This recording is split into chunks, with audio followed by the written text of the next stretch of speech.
এমনি সময় তিনটে চক্কর খাট তিনজনে প্রতিদিন ঘুমতে করে স্বামীর পূজা না দিয়ে আর কিছু করতে পারেন না।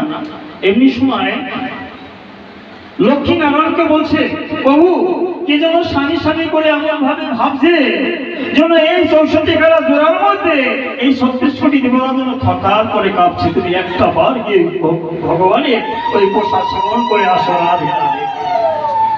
এমনি সময় নারায়ণ গেলেন, প্রভু গিয়ে ওই স্বামীর বাণিজ্যতে চলে গেলেন। সেই সময় স্বামীর নাম কায়া পাল্টিয়ে স্বয়ং ভগবান গিয়ে ওই প্রসাদ সেবা করলেন, করে পিছন রাস্তা থেকে বেরিয়ে গেলেন। এমনি সময় স্বামী এসে দাঁড়িয়েছে, বলছে আমার প্রচন্ড পিপাসা পেয়েছে, আমায় কিছু খাবার দাও। বলছে এই তো তোমাকে সেবা দিলাম। বাবা আপনার কোত্থেকে আসামি? দয়াল স্বামীকে ডাকতে ডাকতে একদিন পরম স্বামী ওদের প্রসাদ খেয়ে ভবনদী থেকে পিছন থেকে পালিয়ে গেছে। রাধে রাধে। এমনি সময় তাই স্ত্রীকে বলছে, আমার জীবনে তো কোনোদিন স্বামীর দেখা হয়নি, তাই তোমাদের পদদুখানা দাও, আমি যেন শেষের দিনে হরিবল হরিবল করতে যেন আমি পরম বৈষ্ণবকে দেখতে পাই। রাধে রাধে।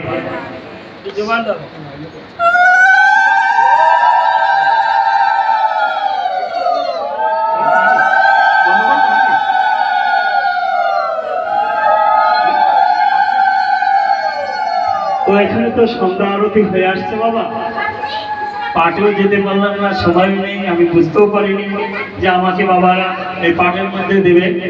তাহলে তো আমি 4টের সময় শুরু করতাম, একটা পালায় যেতে পারতাম।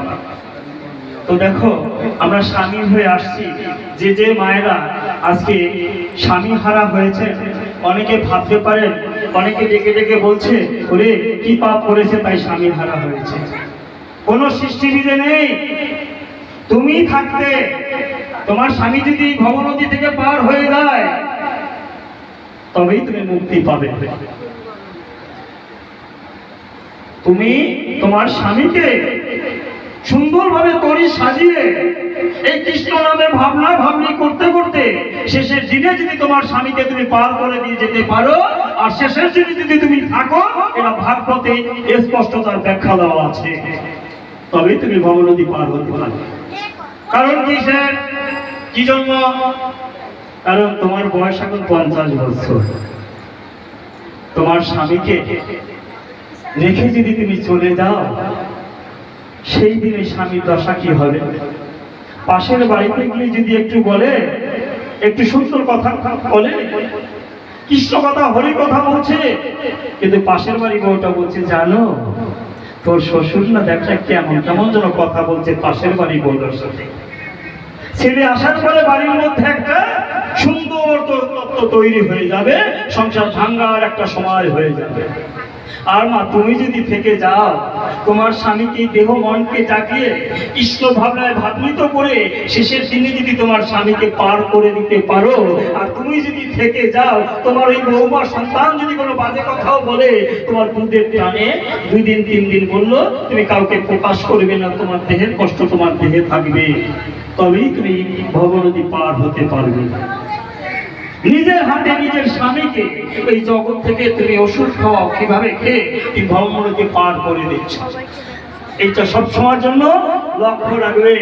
যারা এই ধরনের কথা বলে টোটালটাই এটা বিকল্পে, কোনো শাস্ত্রে তা পাওয়া যায়নি।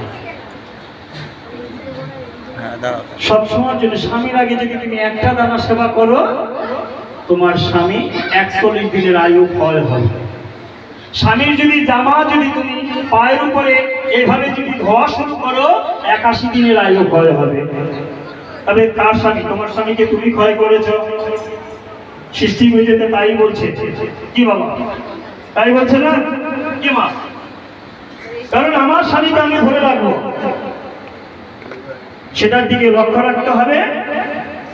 তাই আমার স্বামী যদি বাণিজ্যতে চলে যায়, সেই দিন আমি একটা পাত্র নেব, সামান্য একটা কাঠের মতো নিয়ে সেইখানেতে সুন্দর করে একটা প্লেটের মধ্যে যা যা সেবা করে আমার স্বামী আমার ঘরে যা সেবা আছে সেইগুলো সুন্দর করে সাজিয়ে ওই পত্রটাকে ঢেকে নিয়ে তার আমার গুরুর নাম নিয়ে আমি একটু সামান্যভাবে একটু নমস্কার করে প্রসাদটা সেবা করব।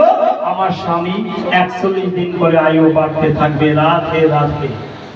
তবে আমার স্বামীও প্রসাদ পেল, আমিও প্রসাদ পেলাম।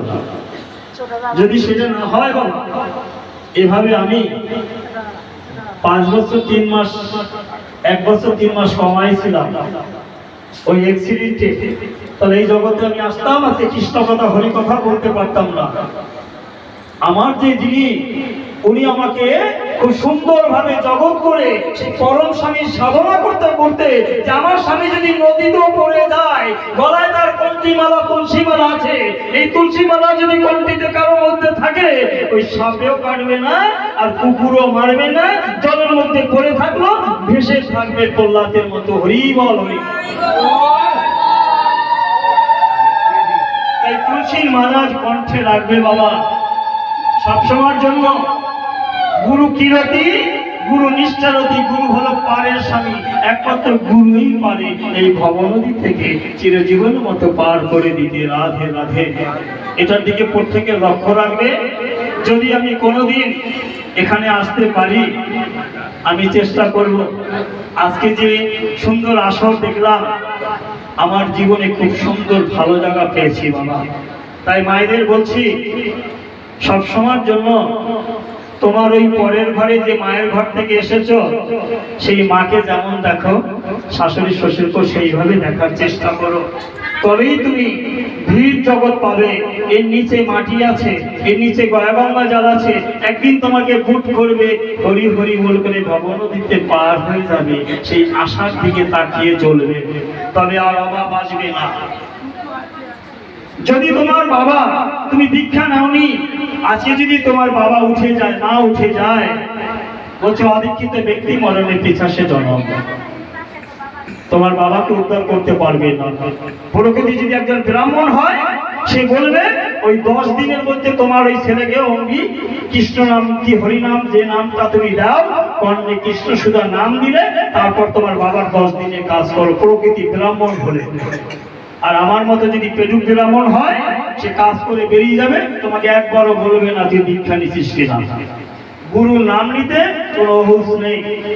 যদি কেউ গুরুর নাম না নিয়ে থাকো বাবা, তোমার বাবা উঠে গেছে 1 বছর আগে, পরের বছর তুমি দিবাসী কালাহাউস করবে, সেই 1 বছর আগে তুমি দীক্ষার ঘর যাবে, তারপর তোমার বাবার ওই বছরই কাজ করবে, তবেই তোমার বাবা সেই জায়গায় পার হতে পারবে, নতুবা শরীর দিবে আটকিয়ে যাবে। রাধে রাধে।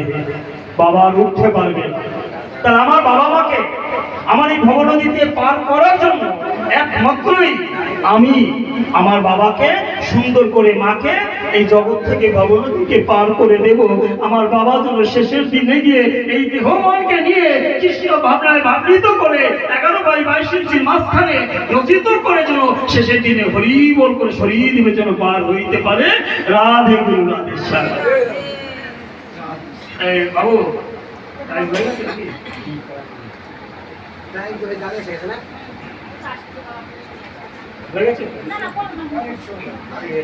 তো কারণ এখানে আমাদের প্রভু এসে গেছে, আর আমাদের তুলসীর আরতিতে টাইম হয়ে গেছে বাবা। প্রথমেই বলছি, আমরা পালা দেওয়ার সময় পাইনি, আমি তো বুঝতে পারিনি। এখানে আমার বাবাজিরা আমাকে মাইকটা হাতে দিয়ে দেবেন। আমার কাছে খুব সুন্দর ভালো লেগেছে এই সভায়। তবে একটা কথা বলে যাচ্ছি, অমৃত সুসাধন গুরুর কাছে পাওয়া যায়। হাজার হাজার শিষ্য করে গুরুদেবরা একজন কৃষ্ণ ভক্ত হরিভক্ত পাওয়ার জন্য নদীর কিনারা থেকে গুরুদেব হেঁটে যাচ্ছে, একটা ফল থকায় থকায় ঝুলছে, নিজে সেবন না করে ওই ফলটা শিষ্যকে দিয়েছে, শিষ্য জীবে সাতলা পেয়ে গঙ্গায় ফেলে দিয়েছে। রাধে রাধে। আর গঙ্গা থেকে আগুন জ্বলছে। তখন গুরুদেব চিন্তা করছে, আমি সারা জীবন তপস্যা করে একজন কৃষ্ণ ভক্ত পেলাম, একটা শিশু সন্তান জন্ম দিলাম, সেই সন্তানের জন্য আমি আজ নরকে গেলাম। তাই গুরুরা বাবা দিতে চায় না, দিলে যদি রক্ষা না করতে পারে, তাই গুরু কিরতি, গুরু নিষ্ঠারতি, গুরু হলো পারের স্বামী। একমাত্র গুরুই পারে এই ভবনে দিতে, পার করে শেষের দিনে হরিবল হরিবল করে পার করে নিতে। রাধে গুরু রাধে স্বামী। তাই সমস্ত ভক্তদের কাছে আজকে এখানে সমাপ্ত করার চেষ্টা করছি, কারণ এখানে আমার যে শ্রী তারক গোস্বামী যার আখায় আমরা বসে রয়েছি, যার জন্য আমি বৃন্দাবন ছেড়ে এখানে আমার ওনার ভিতরে এমন শক্তি আছে যার জন্য আমি এখানে চলে আসছি। তাই সবার কাছে প্রার্থনা করি, ওনাকে আমারও খুব দেখার শখ, এবং আমার মনে হয় কোনো কালে হয়তো ওনার সঙ্গে আমার কোনো সম্পর্ক ছিল, না থাকলে আমি এখানে আসতে পারিনি। আমি চেষ্টা করব যাতে এনার মতো একজন গুরুর সঙ্গ যদি পাই, ভবনদী থেকে দেহমন নিয়ে যেন আমি শেষের দিনে যেন শরীর দিকে পার হয়ে যেতে পারি। আর যত ভক্ত এখানে আছে সবাই যেন ওনার নামে যেন পার হয়ে যেতে পারে। রাধে গুরু রাধে শ্যাম। শ্রীমদ্ ভাগবত গীতা প্রেমানন্দে এবার হরি হরি বলো। শ্রীমদ্ ভাগবত গীতা প্রেমানন্দে এবার হরি হরি বলো। শ্রীমদ্ ভাগবত গীতা প্রেমানন্দে এবার হরি হরি বলো।